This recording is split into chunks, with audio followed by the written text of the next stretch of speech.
Donc bonjour, on enchaîne notre troisième session. On enchaîne notre troisième séance par des communications brèves de 6 minutes. Et j'ai le plaisir d'introduire Dr Catherine Begelman qui vient de Genève pour nous présenter le suivi du nodule non solide en 2022. Je vous remercie. Grand merci aux organisateurs pour cette invitation. Et voilà, je vais vous parler aujourd'hui du suivi du nodule non solide en 6 minutes. Donc, ce que vous savez tous, c'est que les nodules subsolides sont d'une part des nodules en verre dépoli pur et également des nodules mixtes ou part solides avec une composante solide et en verre dépoli. Alors depuis très longtemps, les premières études de screening en fait avaient déjà trouvé un pourcentage non négligeable de ce type de nodules. Ce qui est intéressant, c'est que si bon nombre d'entre eux vont être transitoires, avec ou sans antibiothérapie, eh bien, en fait, ils ont une probabilité de malignité qui est significativement supérieure à celle des nodules solides. Quelle est la cause? Il y a des causes non tumorales, c'est ça qui est très intéressant, des causes inflammatoires infectieuses, et puis des causes tumorales avec des lésions pré-invasives et des lésions invasives. Il y a également d'autres causes, des métastases de certains carcinomes, et puis des syndromes lymphoprolifératifs. Donc la plupart des lésions non tumorales vont régresser lorsqu'on fait un contrôle à 3 mois. Vous voyez ce verre dépoli qui a complètement disparu. Mais évidemment, la gamme des lésions tumorales va rester. Donc ce sont des nodules persistants qu'il va falloir suivre chez des patients dans la plupart des cas asymptomatiques. Le contexte et le suivi, bien entendu, c'est quelque chose de capital. Alors, quels sont les critères de la croissance d'un nodule subsolide? Alors, ce qu'il faut savoir, quel pourcentage de nodules subsolides augmente de taille? Sur cette méta-analyse qui avait repris un petit peu moins de 3000 nodules subsolides, on s'était aperçu qu'il y en avait 22% qui augmentaient de taille et 26% donc pour les subsolides, la totalité, et puis 26% pour les verres dépolis purs. Quels sont les critères de croissance?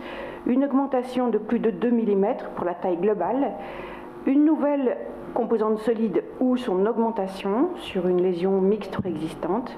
L'étude Nelson, une étude européenne la plus récente qui a réévalué le côté très intéressant du volume et en particulier la composante solide d'un nodule subsolide. Le nodule masse qui intègre le volume et la densité avec une meilleure reproductibilité inter- et intra-observateur. Et puis la densité globale, on va revoir un petit peu ça. Alors ce qui est très intéressant, bon, toujours pour les subsolides, reprendre le scanner le plus ancien que vous avez à disposition.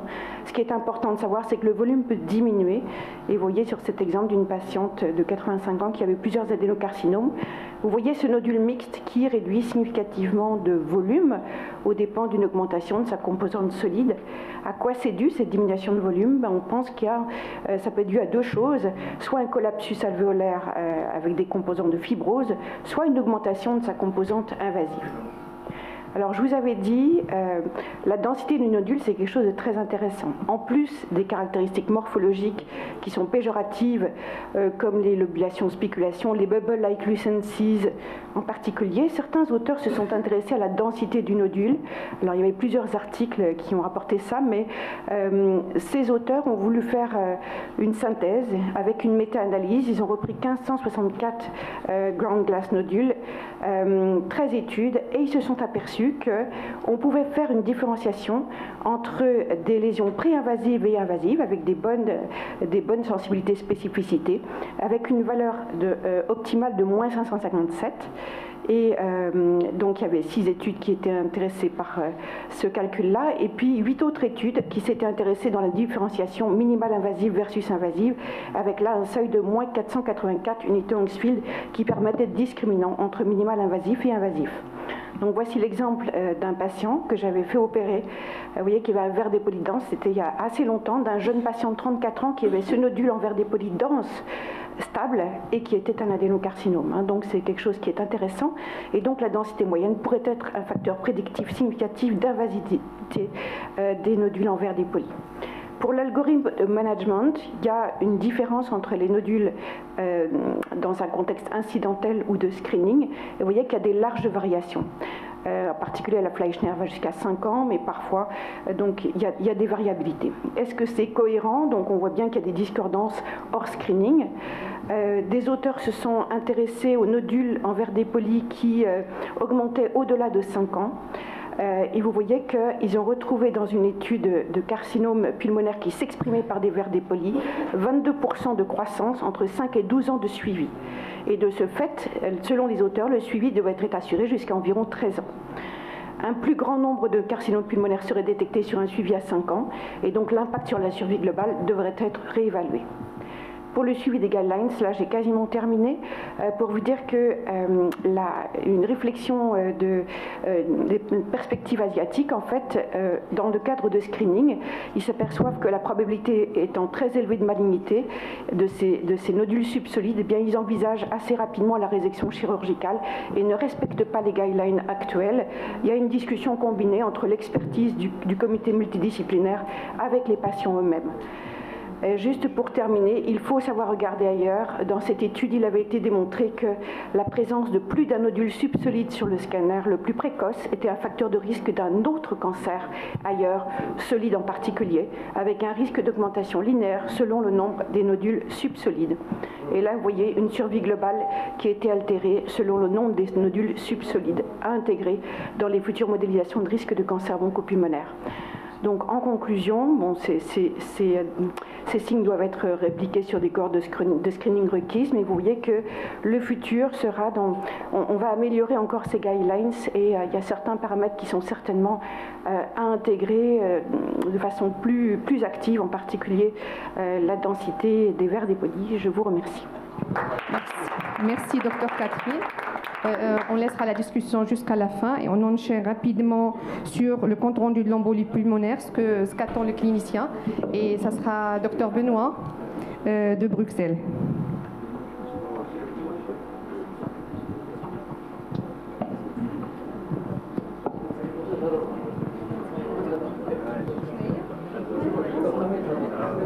Ah oui, comment ça?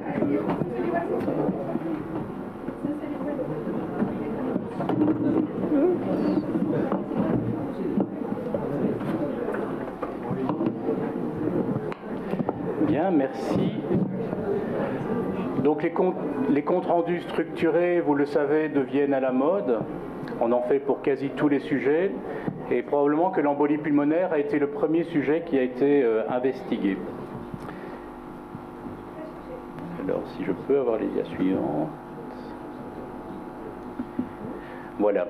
Donc tout compte rendu concernant une embolie pulmonaire devrait reprendre les 7 items que je mets ici et que l'on va reprendre. Alors ça, ce n'est pas une originalité, évidemment. Pour tous les comptes rendus que vous faites, il faut systématiquement parler de la technique d'examen que vous avez réalisée, sur quel type de scanner vous avez travaillé. Je voudrais insister sur le contraste, sur l'injection du contraste, et en plus du débit, du volume, etc. Bien mettre renseigné où vous avez mis le tracker pour déclencher votre acquisition, que ce soit dans l'artère pulmonaire ou dans l'aorte chez un patient qui a une insuffisance cardiaque. Et si votre première acquisition est mauvaise, généralement on réalise une seconde acquisition et il faudra bien expliquer les changements que l'on a appliqués. Voici un exemple tout à fait typique d'une situation que l'on a souvent avec les scanners les plus récents. Vous avez un contraste qui est plus élevé dans l'aorte que dans les artères pulmonaires et encore beaucoup de contraste au niveau de la veine cave supérieure. C'est ce qu'on appelle l'interruption transitoire du contraste, où on dit que le patient a fait un Valsalva.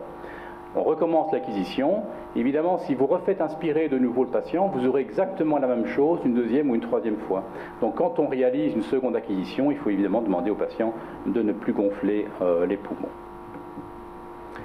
Ensuite, c'est très important d'apprécier la qualité de l'examen qui va démontrer les limites d'analyse. Bon, on a vu les troubles de pacification.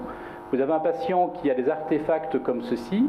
On avait d'abord décrit une embolie pulmonaire sous-segmentaire dans le lobe supérieur gauche, mais regardez le parenchyme pulmonaire, les artères intrapulmonaires sont tout à fait ininterprétables. Mais cet examen est interprétable au niveau central jusqu'au niveau lobaire. Donc on dira qu'on ne voit pas d'embolie jusqu'au niveau lobaire chez ce patient, mais qu'il est ininterprétable en distalité. Idem chez ce patient, on avait d'abord décrit une embolie pulmonaire dans le lobe inférieur droit, mais regardez, vous n'avez pas de contraste au niveau de l'aorte. Or, ce sont des critères qui sont bien connus maintenant il faut, je suis désolé, je n'arrive pas à cliquer, voilà. Il faut au moins 250 unités Hansfield au niveau des artères pulmonaires centrales et périphériques, et il faut idéalement que l'opacification du côté droit et du côté gauche, donc artère pulmonaire aorte, soit quasi équivalente. Et en refaisant l'acquisition ici qui était mauvaise puisqu'on n'avait pas de contraste au niveau de l'aorte, on peut voir que là, il s'agissait d'un artefact sur anastomose systémico-pulmonaire. Ensuite, chez les examens positifs, il faudra décrire les caillots, décrire la distribution. On comprend bien qu'on ne va pas traiter, enfin en tout cas considérer de la même manière un patient qui a une embolie pulmonaire centrale versus un tout petit défect d'opacification périphérique. Il faudra également dire si les embolies sont uniquement d'un côté. C'était le cas ici. Tous les caillots et quasi toutes les artères étaient bouchées du côté droit alors qu'elles étaient normales du côté gauche. Si le patient est instable, on ne peut pas faire une fibrinolyse périphérique chez ce patient, ça ne sert à rien. Tout le médicament, toute la drogue va passer du côté gauche. Il faut faire une fibrinolyse ou en tout cas locale et une thrombolyse mécanique chez ces patients. Petit rappel, on ne parle jamais d'embolie pulmonaire massive sur un scanner, c'est un terme qui est purement clinique et qui signe que le patient est instable hémodynamiquement. Pour des petits caillots maintenant, s'il est sous-segmentaire, il faut bien voir s'il est unifocal, donc un seul caillot, ou s'il y en a de multiples, car le traitement pourrait éventuellement être variable, même si actuellement on n'a pas démontré qu'il fallait faire un traitement différent. Les recommandations de la Société cardiaque européenne recommandent un second avis pour toute embolie pulmonaire sous-segmentaire. Si vous avez demandé un second avis, il faudra le mentionner aussi. Et mettez bien le numéro de coupe pour que le clinicien ne passe pas 10 minutes ou un quart d'heure à rechercher le caillot que vous avez décrit. Également, il faudra différencier évidemment si le caillot est aigu ou chronique. Ensuite, patient avec une embolie pulmonaire, on peut déterminer la stratification du risque, donc prédire le pronostic du patient. Alors là, vous avez une littérature extrêmement abondante. Le seul critère qui est plus ou moins validé, ce sont les signes de dysfonction ventriculaire droite en regardant le rapport entre le petit axe du ventricule droit sur le ventricule gauche. Et lorsqu'il est supérieur à 1, on sait que la mortalité à court terme liée à l'embolie pulmonaire est augmentée par un facteur 5. Ensuite, on regarde des données additionnelles qui peuvent être directement liées à l'embolie pulmonaire, infarctus, un hémothorax. Regardez également s'il y a des thrombies au niveau de la veine cave supérieure ou ce qu'on appelle les thrombies en transit au niveau du cœur qui peuvent évidemment migrer secondairement au niveau des artères pulmonaires. On regarde également d'autres facteurs qui sont indirectement liés à l'embolie pulmonaire mais qui vont participer au pronostic du patient, emphysème, BPCO sévère par exemple, coronaropathie calcifiante. Regardez bien les axes veineux, très importants en cas de thrombolyse ou de destruction mécanique du caillot. Et enfin, on recherche toujours évidemment une néoplasie associée qui pourrait expliquer la thrombophilie du patient. Si vous n'avez pas d'embolie pulmonaire, regardez après un diagnostic alternatif qui pourrait expliquer la symptomatologie du patient. Et enfin, vous concluez par vos impressions et recommandations. Et là, de nouveau, vous en avez diverses qui sont reprises dans la littérature. La description reprend tout ce que je vous ai mis. Et en conclusion, vous dites s'il y a ou il n'y a pas embolie pulmonaire. Mais ce qui est important, c'est votre impression personnelle. Vous pouvez avoir un examen qui est négatif, mais vous n'êtes pas sûr qu'il soit vraiment négatif. Vous devez le mettre dans le compte-rendu pour éventuellement suggérer que l'on refasse un nouvel examen ou un autre type d'examen. Voilà, je vous remercie.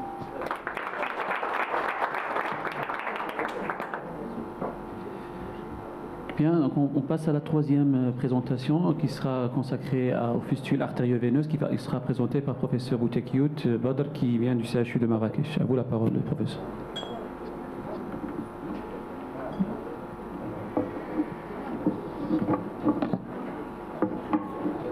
Merci. Donc aujourd'hui j'ai la tâche un peu lourde de remplacer l'irremplaçable professeur Lehjam. Donc je vais parler aujourd'hui de la fistule ou la malformation artério-veineuse pulmonaire. Par définition, c'est quoi? C'est une communication qui est anormale, c'est une communication directe de l'artère pulmonaire avec la veine pulmonaire, donc due à une destruction en fait de ce lit capillaire, donc qui va être via un sac anévrismal. Cette malformation, elle est due justement à une maladie congénitale de type 1, ce qu'on appelle la maladie de Rendu-Osler dans 15 à 35% des cas, due à une mutation du gène de l'endoglien. Alors les conséquences justement de cette destruction du lit capillaire, ça va être d'abord un shunt cardiaque droit-gauche qui va se compliquer par une polyglobulie, une hypoxémie et un hypocratisme digital. Il y a également, à cause de cette disparition du filtre pulmonaire, l'apparition d'embolies, ce qu'on appelle les embolies systémiques paradoxales, que ce soit de nature cryorique, septique ou gazeuse. Alors, chose importante à savoir en imagerie, c'est que toujours la veine, elle est toujours plus grosse en matière de calibre que l'artère pulmonaire. Alors, pour ce qui est des fistules artério-veineuses, il faut savoir que ces fistules artério-veineuses, elles peuvent être simples, elles peuvent être complexes, et elles peuvent être également uniques, multiples ou diffuses. Donc, plus la fistule elle est complexe, plus elle est multiple, plus elle est diffuse, donc plus le risque d'avoir des embolies paradoxales systémiques. Donc, les complications justement de ces embolies paradoxales systémiques, c'est l'atteinte cérébrale, à savoir les AVC cérébraux, les AVC ischémiques, mais également l'atteinte myocardique, comme ici sur cet exemple, sur cette IRM au temps de rayonnement tardif, où on voit un IDM au niveau inférieur gauche, et on voit bel et bien l'anomalie causale de cette IDM. Alors, comment on va explorer ces fistules artério-veineuses? Deux examens. D'abord, l'échographie par contraste. La technique, c'est simple. On va injecter un produit de contraste au niveau d'une veine périphérique et on va pouvoir suivre justement le passage du produit de contraste à travers les cavités cardiaques du côté droit vers la gauche et on va pouvoir grader justement ce shunt intracardiaque. L'échocardiographie transthoracique, justement, elle est importante pour le suivi chez l'enfant et également pour le suivi en post-opératoire pour juger de l'efficacité de cette embolisation. Donc, le deuxième examen, c'est l'angiothoracique.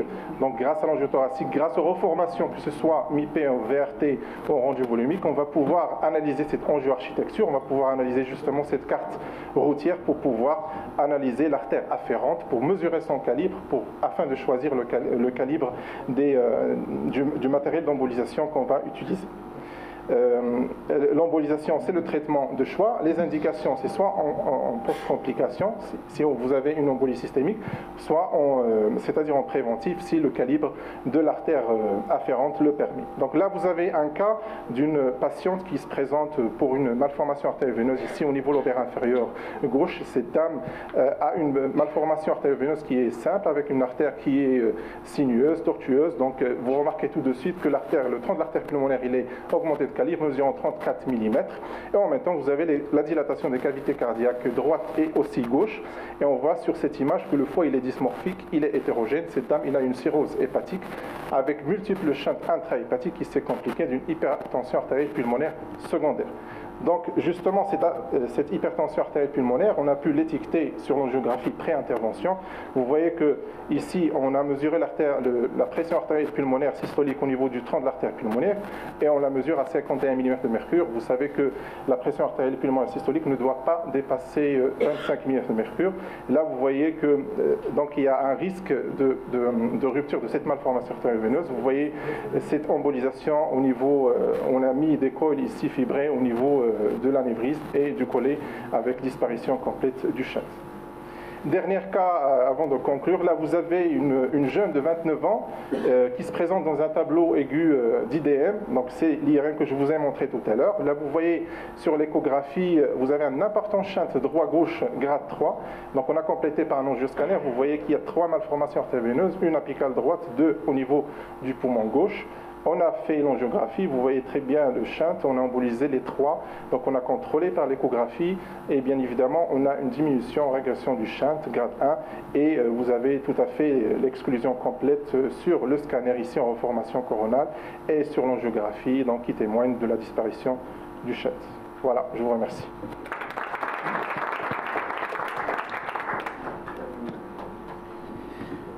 Merci, professeur Boutekhioud, pour cette présentation très pratique, très illustrative. Comme a été cité au début, on laissera la discussion à la fin et tout de suite, sans tarder, on passera la parole à monsieur Sébastien Baumard qui vient de Montpellier pour nous parler des OAP atypiques. À vous la parole. Merci. Alors pour commencer, sur les OAP atypiques, je vais commencer par les OAP typiques en 1 minute 30 avant de parler de 3 cas plus ou moins variés. Donc ces petits schémas rappellent un peu ce qu'on attend dans l'OAP, hein, c'est-à-dire une première phase de redistribution vasculaire avec donc à gauche ici une vascularisation normale et puis le dessin de droite, une redistribution avec un élargissement des sommets, de la vascularisation vers les sommets comme on le voit sur la radiographie adjacente avec un élargissement du médiastin supérieur. Donc ça c'est la phase initiale du poumon hémodynamique avec redistribution vasculaire. S'ensuit une phase interstitielle avec, comme vous le voyez, des petites réticulations, des petites lignes surajoutées, donc perpendiculaires à la plèvre, et puis des lignes radiaires qu'on appelle les lignes de Kerley A. Donc ces lignes sont le stigmate de l'œdème à la phase interstitielle, donc le stade suivant. S'ensuit la phase alvéolaire avec un remplissage donc des alvéoles par l'hyperpression hydrostatique et donc l'inondation alvéolaire. Donc ça, c'est typiquement ce qu'on attend. Et puis, quand vous l'analysez un peu plus finement grâce au scanner, très souvent, vous avez des aspects un peu panachés, comme sur cet exemple, où vous allez avoir à la fois une phase alvéolaire et une phase interstitielle, qui signent l'évolution d'abord torpide de l'insuffisance cardiaque, et puis avec un phénomène un peu plus aigu et une décompensation alvéolaire. Donc, vous voyez sur cet exemple les condensations et quelques réticulations qui sont réparties de façon aléatoire dans les deux champs pulmonaires. Alors, concernant ces OAP atypiques, prenons le premier exemple d'une patiente de 40 ans qui est arrivée pour un syndrome grippal avec altération de l'état général, dyspnée et donc, excusez-moi, il y a un problème de défilement. Et donc avec sur ce cliché une condensation alvéolaire systématisée au lobe supérieur droit. Les bilans à visée infectieuse sont négatifs. Vous voyez le scanner avec l'équivalent, donc des condensations alvéolaires systématisées au lobe supérieur droit, correspondant à une présentation pseudopneumonique d'œdème pulmonaire en lien avec une insuffisance mitrale, avec reflux dans l'axe de la veine lobaire supérieure droite, qui explique la systématisation au lobe supérieur droit. Autre exemple d'OAP atypique, dyspnée aiguë chez un patient de 74 ans. Vous avez ici des aspects qu'on a d'abord interprétés comme potentiellement en lien avec une maladie interstitielle, avec à la fois du verre dépoli et des réticulations, qui sont moins régulières que ce qu'on attend habituellement dans l'OAP. Et puis vous avez une distribution atypique, avec des répartitions lobaires supérieures. Dans ce cas, ce patient était alité depuis plusieurs jours, et donc dans ces cas-là, vous pouvez avoir une distribution inhabituelle avec une topographie lobaire supérieure. Et vous voyez le suivi sur reconstruction coronale, donc cette OAP localisée au lobe supérieur qui se nettoie après traitement diurétique. Troisième exemple, c'est un bilan d'asthénie et de dyspnée chez un patient de 61 ans. Vous avez ici le scanner avec des images en verre dépoli qui sont réparties de façon aléatoire et bilatérale. Et voilà la synthèse de ce bilan. Verre dépoli, réticulation péribolobulaire, et c'est ce sur quoi il faut s'attacher. Regardez le cœur, comme l'a dit Gérard tout à l'heure. Vous avez des calcifications et, en lien avec une sténose mitrale. Donc OAP sur rétrécissement mitral. Voilà, je vous remercie.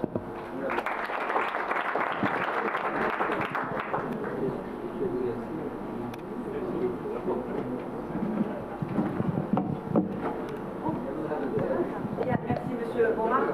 S'il vous plaît, Madame Nadia Roussali, si vous voulez bien parler des bronchioles. Merci. Merci beaucoup. Alors,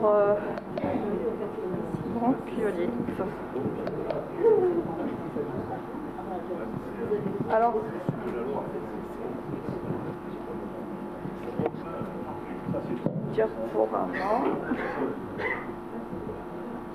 Alors, les bronchiolites, c'est une atteinte pariétale et luminale des bronchioles, des petites voies aériennes au-delà de 2 mm de diamètre, mais plus particulièrement de moins de 1 mm, c'est-à-dire les terminales, les membranaires et le reste. Ça, j'ai pas le... C'est pas grave. Oui. Alors elle peut être cellulaire proliférative sur le plan anapathe ou bien constrictive et oblitérante. C'est très important de reconnaître l'anapathe pour pouvoir bien sûr voir et expliquer les images au scanner. Alors la cellulaire, on peut y avoir une sécrétion associée, mais comme vous voyez, la bronchiole, la lumière, elle reste respectée et on peut avoir une atteinte tout autour ou bien des nodules et des granulums.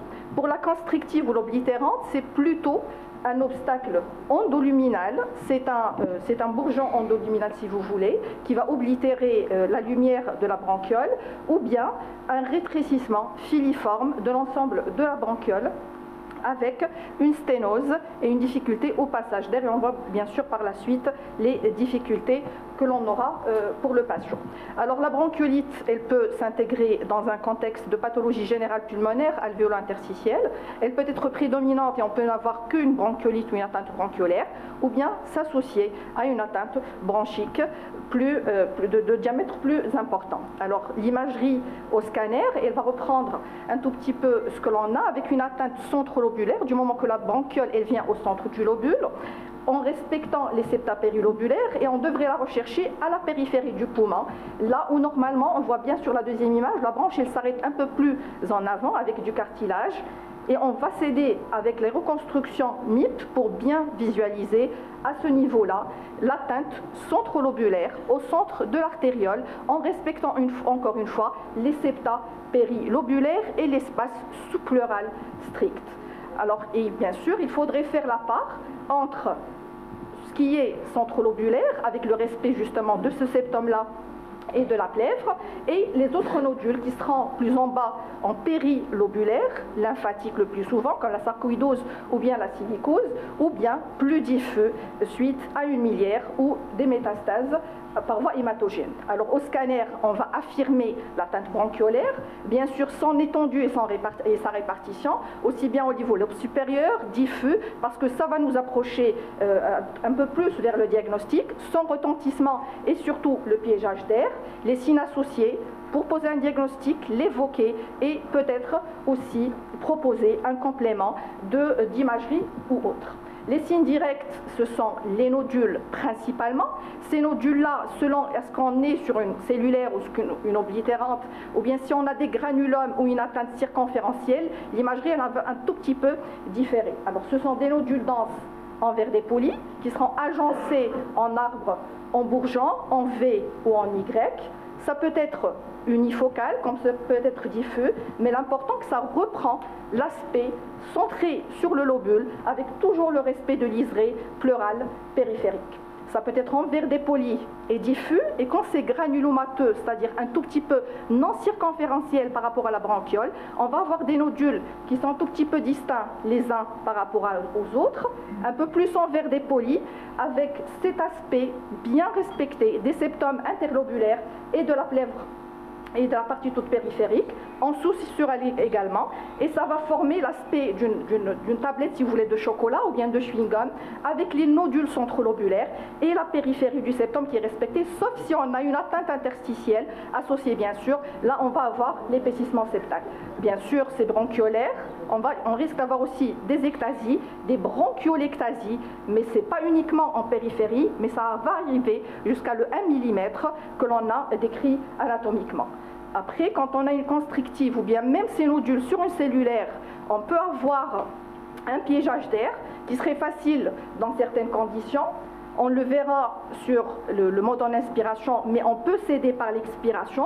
Il faudrait chercher les tout petits piégeages pour approcher le diagnostic, surtout dans une bronchiolite constrictive où l'on peut avoir un scanner tout à fait normal et il faudrait faire l'expiratoire. Ici c'était une PHS et on voit très bien le piégeage, on n'avait pas besoin de passer en expiration, bien sûr on n'avait pas besoin de faire les deux.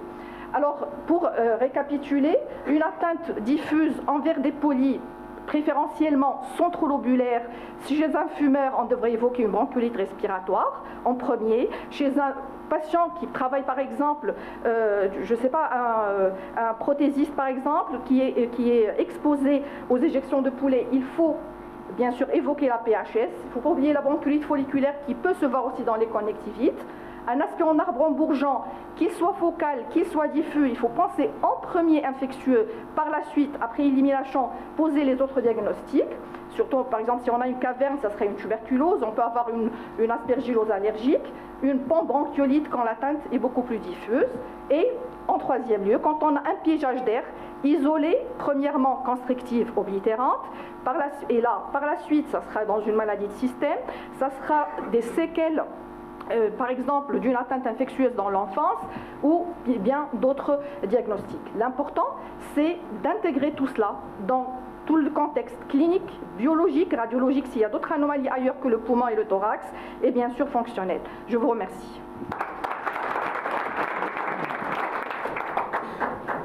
Bien, merci bien Madame Moussali.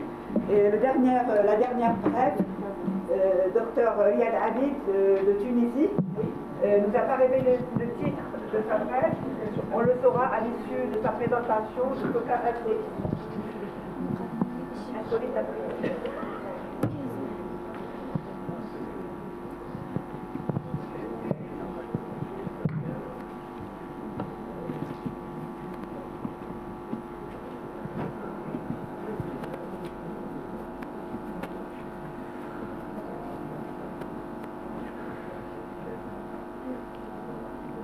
Bonjour, je remercie les organisateurs de cette invitation, le Club Thorax ou l'association franco-marocaine de pathologie pulmonaire. Et je remercie surtout mon ami Mostafa El-Hajeb qui malheureusement n'est pas là. Et je vais vous présenter cette observation comme on l'a vécu avec son errance diagnostique. Et il s'agit...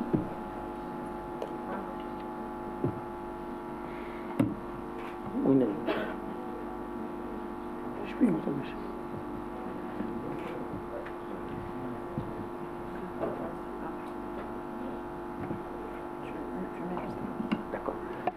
Donc c'est l'observation d'un jeune homme de 26 ans, sans antécédent pathologique particulier, qui consulte pour une symptomatologie traînante, faite de dyspnée, toux sèche, sueur nocturne, altération de l'état général dans un contexte fébrile. À l'examen, il n'y avait pas de râle et pas de signes extrathoraciques.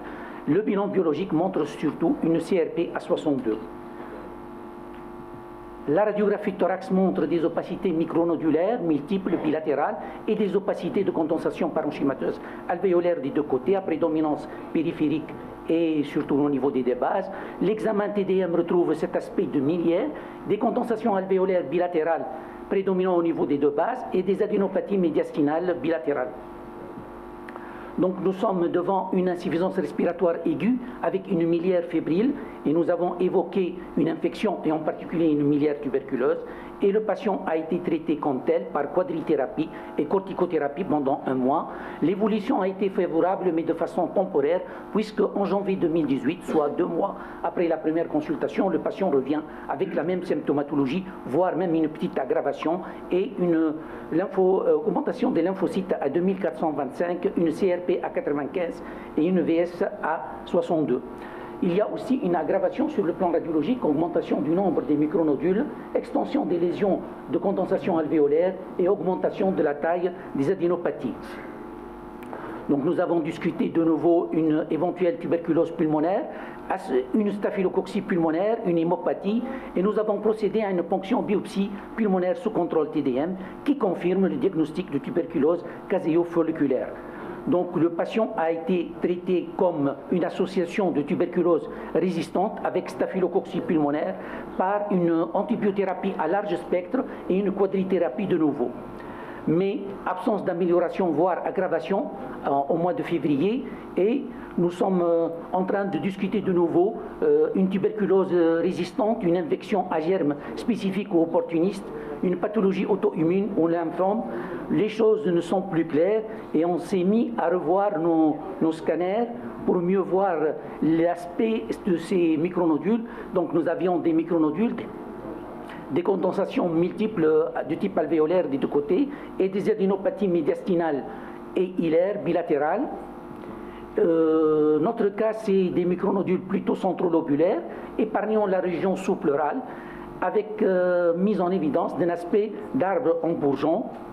Et ceci évoque en premier lieu une bronchiolite dont les étiologies les plus fréquentes sont les pathologies infectieuses, quelles que soient, virales, bactériennes, mycobactériennes, aspergillose.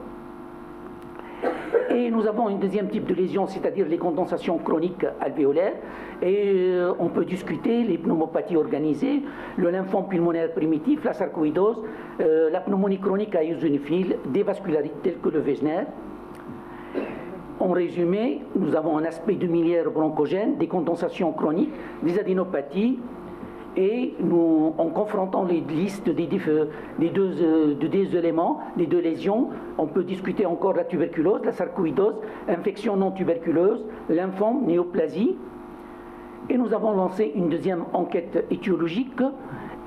Nous avons préféré quand même refaire une biopsie sous contrôle TDM. Les résultats de cette enquête, les recherches de germes a été négatives, la recherche de BK à l'examen direct ou après culture a été négative, la PCR était négative et l'examen anatomopathologique de la deuxième biopsie confirme de nouveau une tuberculose pulmonaire. Au total, et pour se résumer, peut-être on s'est perdu, on est en présence d'un jeune homme de 26 ans qui a une pneumopathie hypoxémiante fébrile dans un contexte d'altération de l'état général, des lésions radiologiques à type de miliaire bronchogène avec des adénopathies médiastinales et des condensations parenchymateuses bilatérales, échec du traitement antibiotique à large spectre et du traitement antituberculeux en isolé ou en association, et en association même avec des corticoïdes pour une éventuelle lésion auto-immune. L'ANAPAT confirme le diagnostic de tuberculose pulmonaire, mais le BK n'a jamais été isolé. Donc, c'est quoi son métier? Bon.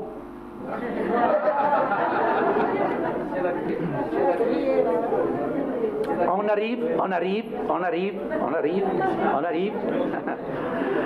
Donc, on allait le traiter comme une association de maladies auto-immunes et d'une tuberculose pulmonaire, mais devant l'aggravation des lésions, le patient revient avec détresse respiratoire aiguë au mois de mai, soit 5 mois après la première consultation, et l'aggravation des lésions pulmonaires. Et c'est lors de la réalisation d'un examen de scanner que le technicien a reconnu le patient, il a échangé avec lui quelques paroles de leurs souvenirs d'enfance et il est revenu au médecin qui est en train de gérer la vacation de scanner pour lui dire que je connais ce patient depuis notre jeune âge et qu'il travaille dans le sablage des verres depuis l'âge de 4 ans, mais sur les papiers officiels c'est un ouvrier agricole et pour lui il ne travaille pas dans l'entreprise familiale, il est là juste pour aider. Et en plus, apparemment, cette entreprise n'est pas déclarée et donc personne n'en parle et on ne veut pas en parler. Et heureusement que ce technicien a reconnu le patient et c'est lui qui nous a donné le déclic pour arrêter notre errance diagnostique, l'errance diagnostique des anatomopathologistes, des radiologues, des pneumologues et...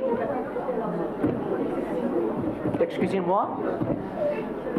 Et on a trouvé cette image de coquille d'œuf à la fin, et la relecture des lames d'anatomie pathologique et le test à la lumière pour analyser confirme le diagnostic de silicose pulmonaire dont le meilleur traitement est la prévention. Malheureusement, ce jeune homme n'a pas eu de protection, il n'est pas ouvrier dans l'usine, il est là parce que c'est l'entreprise familiale, il a beaucoup de temps libre parce qu'il est plutôt au chômage, il travaille saisonnièrement, il est toujours dans l'entreprise familiale, il aide sa famille et donc c'est pour cela que j'ai mis ne rien oublier dès le début, surtout à l'interrogatoire.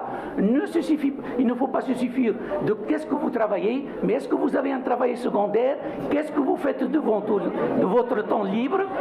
Et attends, je vous remercie de cette occasion. Mais j'ai rien fait, hein. C'est le technicien, c'est le non-manipulateur. C'est eux qui ont donné le diagnostic, donc c'est une pièce maîtresse de la radiologie.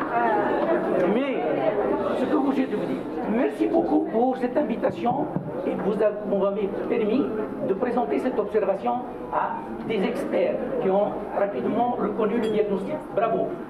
C'est aussi, je vous remercie beaucoup pour le choix de la ville de votre congrès, cette ville Fès qui est riche par ses femmes et par ses hommes, qu'on appelle les Fessois et les Fessiens. Cette ville est riche par son histoire, par son patrimoine, par sa participation à la civilisation internationale. J'en ai déjà profité et j'ai fait la Médina de Fès hier soir. Merci beaucoup.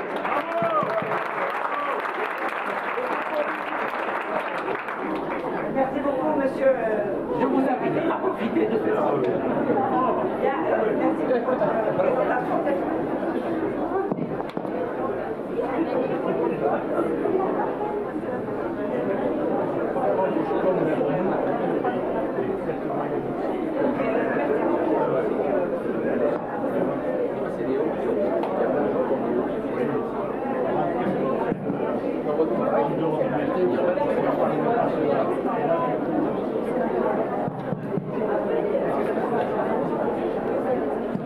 Bien, nous n'avons pas beaucoup de temps.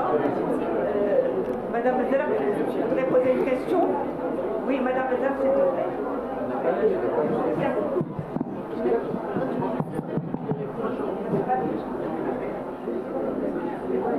Donc, deux petites questions pour les gens celui qui a présenté l'OAP atypique.